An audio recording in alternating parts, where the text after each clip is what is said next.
Hello everyone, myself Varsha and you all are welcome to my channel पाठशाला with वर्षा। आज हम pronoun का part 2 पढ़ेंगे जिसमें आपको बचे हुए टाइप्स के बारे में बताया जाएगा। तो चलिए वीडियो स्टार्ट करते हैं, पर उससे पहले चैनल को सब्सक्राइब ज़रूर करें और वीडियो लास्ट तक देखें। और हाँ, प्रोनाउन का जो फर्स्ट पार्ट है उसका लिंक आपको डिस्क्रिप्शन बॉक्स में मिल जाएगा। तो चलिए अब वीडियो स्टार्ट करते हैं। हम पर्सनल प्रोनाउन और पॉजेसिव प्रोनाउन के बारे में बात कर चुके थे अपने पहले वीडियो में। अब यहाँ पर इंट्रोगेटिव प्रोनाउन देखते हैं कि इंट्रोगेटिव प्रोनाउन क्या होते हैं। यहाँ लिखा हुआ है all question words are called interrogative pronoun. ठीक है, जितने भी क्वेश्चन वर्ड्स होते हैं यानी WH वर्ड्स होते हैं। क्वेश्चन वर्ड क्या होते हैं? जो प्रश्न पूछते हैं, जैसे क्या, क्यों, कैसे, कब, कहाँ, किसने, है ना। तो ये होते हैं और इन्हें ही हम इंग्लिश में जो ट्रांसफॉर्म कर देते हैं, यानी व्हाट हो गया, हु हो गया, वाई हो गया, वेयर, व्हाट, विच। यहाँ पर व्हाट 2 बार दे दिया गया है तो कट कर देते हैं। तो जितने भी WH वर्ड्स होंगे, ठीक, इंट्रोगेटिव सेंटेंस में अगर ये आते हैं, मतलब आते क्या, आते तो हैं ये, तो वही यहाँ पर इंट्रोगेटिव प्रोनाउन हो जाएंगे। ठीक है, तो इसका एग्जांपल देख लेते हैं। Where are you going. अब यहाँ पर वेयर आर यू गोइंग लिखा हुआ है, इंट्रोगेटिव सेंटेंस है क्योंकि क्वेश्चन मार्क लगा हुआ है। सबसे बड़ी पहचान यही होती है इंट्रोगेटिव प्रोनाउन, इंट्रोगेटिव सेंटेंस की, कि इसमें क्वेश्चन मार्क लगा हुआ था। ठीक है, तो यहाँ पर क्वेश्चन मार्क लगा हुआ है और WH वर्ड दिया हुआ है वेयर, इसका मतलब ये इसमें इंट्रोगेटिव प्रोनाउन हो जाएगा। ठीक है, अगला सेंटेंस क्या लिखा है इसमें, विच इज़ योर पेन। तो इसमें भी क्वेश्चन मार्क लगा हुआ है और यहाँ पर WH वर्ड लगा हुआ है। ये क्या है? इंट्रोगेटिव प्रोनाउन, क्योंकि WH वर्ड ही, क्वेश्चन वर्ड ही इंट्रोगेटिव प्रोनाउन होता है। ठीक है, क्लियर हो गया इंट्रोगेटिव प्रोनाउन। अब अगला देख लेते हैं। लिखा हुआ है इसमें रिलेटिव प्रोनाउन। अगला टाइप है प्रोनाउन का रिलेटिव प्रोनाउन।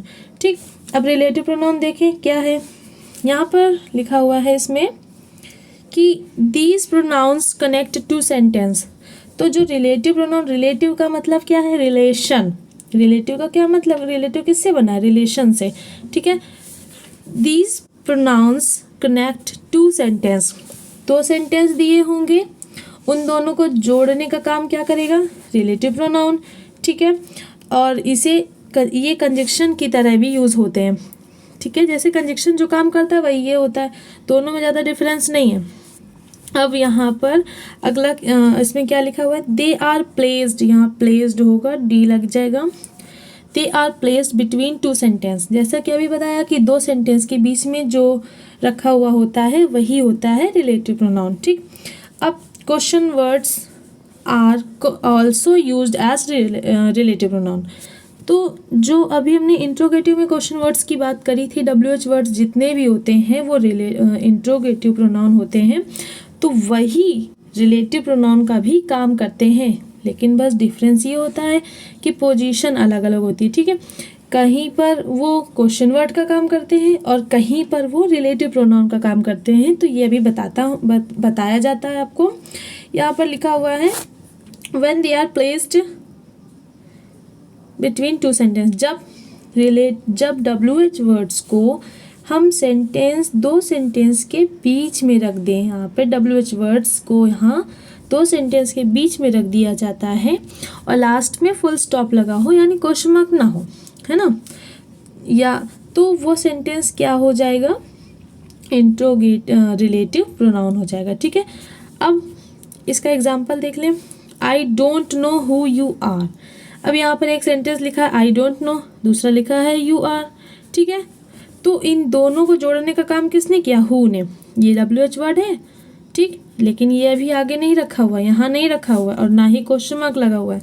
इसका मतलब ये इंट्रोगेटिव प्रोनाउन नहीं है। यहाँ पर क्या है? Relative pronoun. ठीक, अगर ये इंट्रोगेटिव प्रोनाउन होता तो सेंटेंस कैसा दिया होता? ये दिया होता, हु आर, ठीक, यू, ये होता सेंटेंस। अगर ये इंट्रोगेटिव प्रोनाउन होता हु तो ये सेंटेंस, क्योंकि अगर इंट्रोगेटिव होता है तो वो WH वर्ड के बाद तुरंत हेल्पिंग वर्ब आ जाती है। ठीक है, और अगर वो रिलेटिव प्रोनाउन की तरह होता है तो कहाँ दिया होता है? 2 सेंटेंस के बीच में दिया होता है, ठीक है। अब इसके बाद अगला, she knows the place where he lives. एक सेंटेंस दिया है शी नोज द प्लेस, दूसरा दिया है ही लिव्स।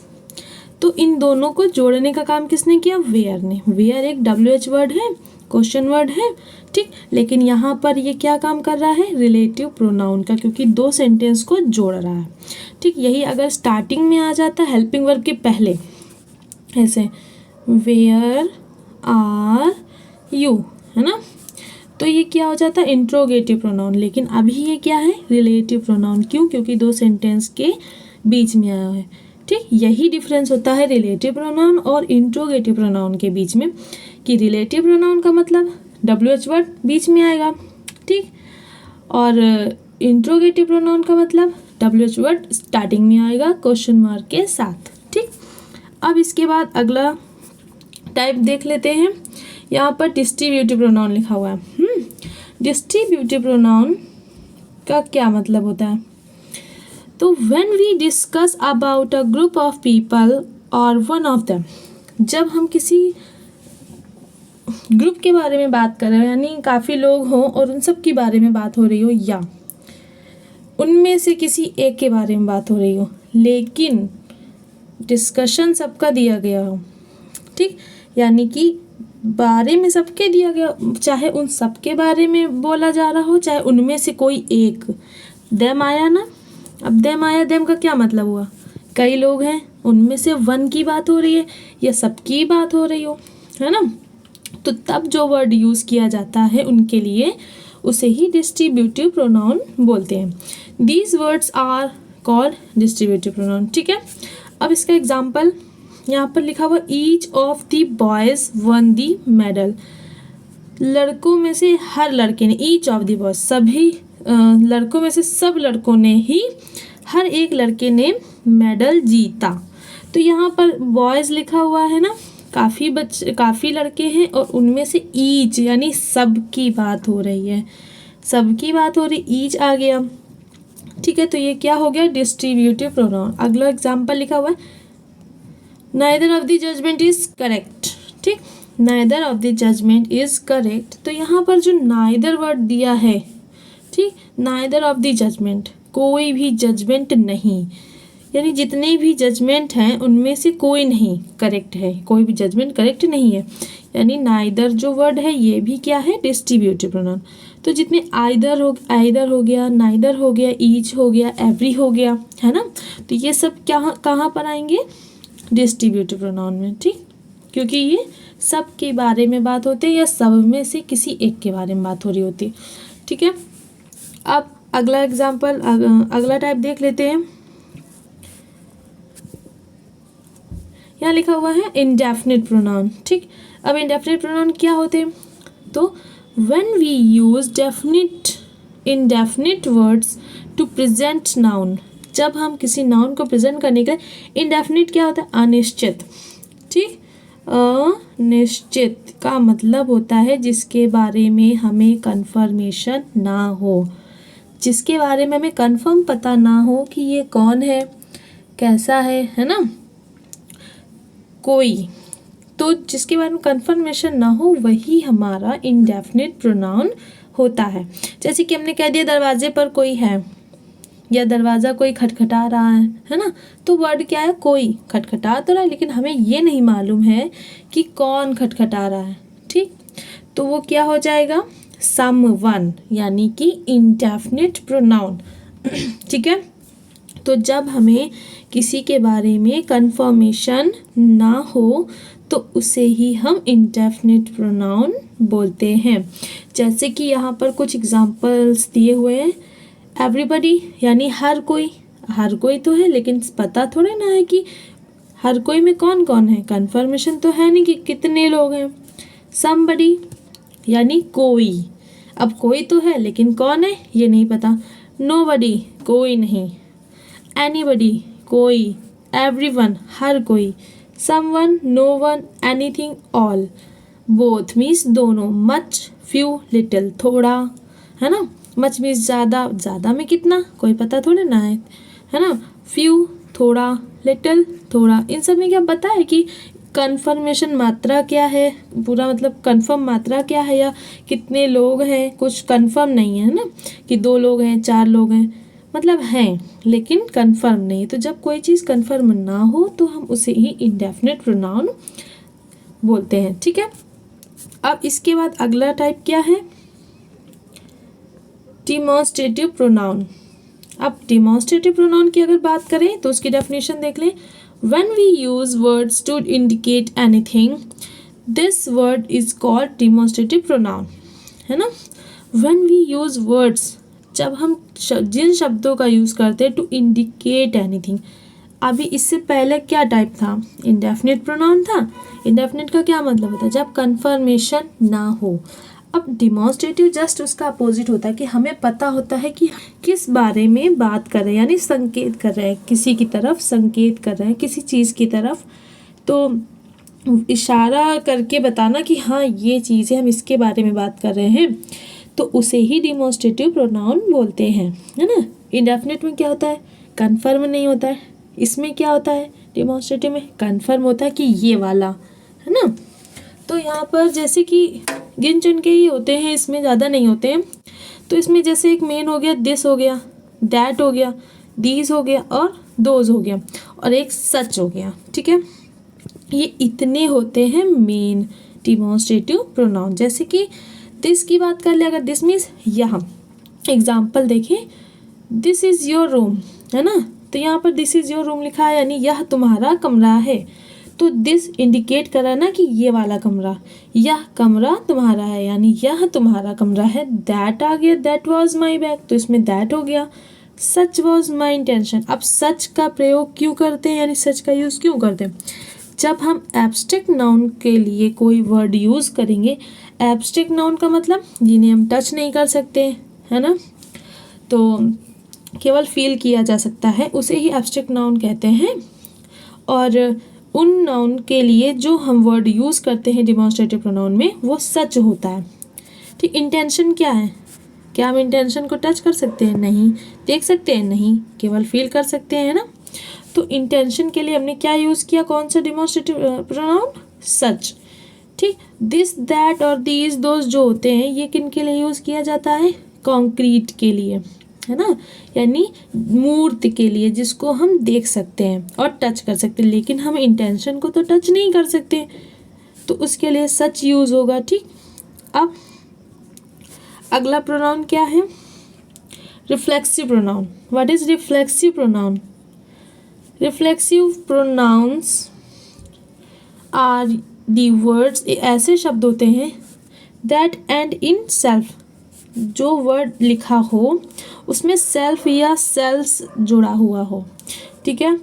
जिन शब्दों में सेल्फ या सेल्स जुड़ा हुआ होता है, बस हमें यही पहचानना होता है, जिसमें सेल्फ लगा हो, सेल्स लगा हो, ठीक है, वही हमारा रिफ्लेक्सिव प्रोनाउन होगा। लेकिन एक इसमें भी कंडीशन है कि अगर, आगे देखें, these are used as the object at the end of the sentence. यहाँ पे क्या लिखा हुआ है, दीज आर यूज्ड, इनका प्रयोग किया जाता है, कब, एज द ऑब्जेक्ट, यानी ऑब्जेक्ट कहाँ आता है, वर्ब के बाद आता है, ठीक है, यानी लास्ट में आता है, eight the end of the sentence, तो सेंटेंस के लास्ट में ही आएगा। जो रिफ्लेक्सिव प्रोनाउंस होते हैं, ये सेंटेंस में कहाँ दिए होंगे, लास्ट में, यानी ऑब्जेक्ट में, ठीक, वर्ब के बाद। अब यहाँ पर जैसे कुछ वर्ड्स यहाँ पे लिखे भी हैं, जैसे माई सेल्फ हो गया, योर सेल्फ हो गया, देमसेल्व्स हो गया, हर सेल्फ हो गया, हिम सेल्फ हो गया, और एक्सेट्रा। अब यहाँ पर कुछ में सेल्फ लगा है, कुछ में सेल्फ्स लगा हुआ है, तो किसी को पता है कि यहाँ पर सेल्फ क्यों लगा और सेल्फ्स क्यों लगा है, क्योंकि सिंगुलर में सेल्फ लगेगा और प्लूरल में सेल्स लगेगा। एफ हटाकर VES लगाया जाता है, इसीलिए यहाँ पर लगा हुआ है, ठीक है।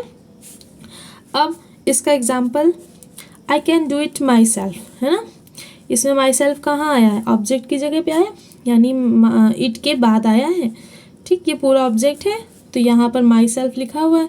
तो जब सेल्फ वाला वर्ड लास्ट में आएगा तो उसे ही रिफ्लेक्सिव प्रोनाउन बोला जाएगा। इसी तरह he has clean his room himself, अब हिमसेल्फ कहाँ आया है, लास्ट में आया है, यानी कि ये रिफ्लेक्सिव प्रोनाउन हो जाएगा। ठीक है, इसको ध्यान से समझना है कि हमें रिफ्लेक्सिव प्रोनाउन को कैसे पहचानना है। जब सेल्फ वाला वर्ड सबसे लास्ट में रखा हुआ होगा उसे ही हम रिफ्लेक्सिव प्रोनाउन बोलेंगे। ठीक है, अब अगला type emphatic pronoun. What is emphatic pronoun, देख लेते हैं इसे भी। When self words come at the middle of the sentence. अभी सेल्फ की बात हो रही थी, जब सेल्फ लास्ट में आता है तो उसे हम रिफ्लेक्सिव प्रोनाउन बोलते हैं। लेकिन जब सेल्फ वाला वर्ड सेंटेंस के बीच में आ जाए या सब्जेक्ट के बाद में आ जाए, ठीक है, मोस्टली यहीं आता है, तो जब सेंटेंस के मिडिल में आएगा सेल्फ वाला वर्ड तो वो एम्फेटिक हो जाएगा, और जब लास्ट में आएगा तो वो रिफ्लेक्सिव हो जाएगा, है ना। सेल्फ वाला वर्ड अगर लास्ट में आए तो वो रिफ्लेक्सिव हो जाएगा, अगर बीच में आए तो वो एम्फेटिक हो जाएगा, है ना। तो व्हेन, ये तो हो गया, this word is called emphatic pronoun. ठीक, अब यहाँ पर देख लेते, एग्जाम्पल लिखा भी है कि आई लिखा है सब्जेक्ट।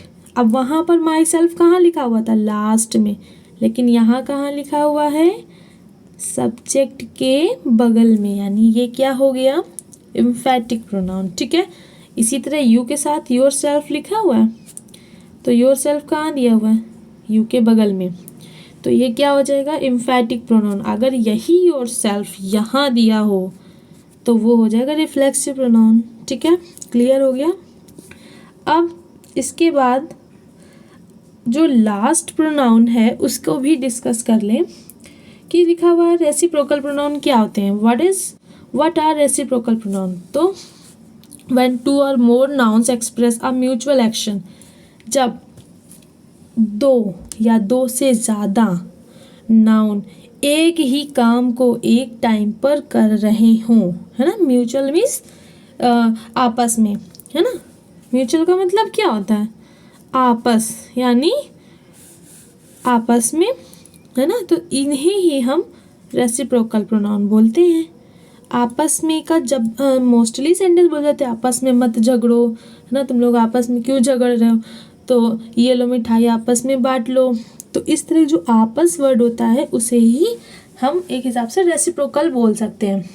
तो रेसिप्रोकल प्रोनाउन में जब दो नाउन एक ही काम को एक ही टाइम पर कर रहे हों और उनका डिस्क्रिप्शन दिया हो, उनके बारे में बताया जा रहा हो, तो उसे ही रेसिप्रोकल प्रोनाउन बोलेंगे। जैसे कि यहाँ पर लिखा हुआ है वी रिस्पेक्ट वन अनदर, है ना। तो इसमें ये जो वन अनदर है और इसमें ईच अदर है, ये ही होते हैं रेसिप्रोकल प्रोनाउन। ठीक है, ये दोनों ही होते हैं देखा होगा वन अनदर लिखा है और ईच अदर लिखा है, दोनों का मतलब दोनों यूज़ कब किए जाएंगे, रेसिप्रोकल प्रोनाउन में। ठीक है, यही दोनों होते हैं। और हाँ, एक चीज़ और, इसमें वन अनदर क्यों आया, इसमें ईच अदर क्यों आया, इसके बारे में भी थोड़ा बता दें। जो वन अनदर होता है वो जब दो से ज़्यादा लोगों के बारे में बात हो रही हो, है ना, तब यूज़ होता है। वन अनदर आया है इसका मतलब दो से ज़्यादा लोग हैं वहाँ पर, और अगर ईच अदर आया है तो दो लोग हैं। ठीक, एक और दो, जब दो लोगों के बारे में बात हो रही हो आपस में तो ईच अदर लगाते हैं, और जब दो से ज़्यादा की बात हो रही हो तो वन अनदर लगाते हैं। ठीक है, ये क्लियर हो गया। तो ये सारे जितने भी प्रोनाउन के टाइप्स थे वो आज कंप्लीट होते हैं इस वीडियो में। ठीक है, सारे टाइप्स बता दिए गए हैं और आशा करते हैं कि आपको समझ में भी आया हो। ठीक है, तो thank you for watching my video and please like my video.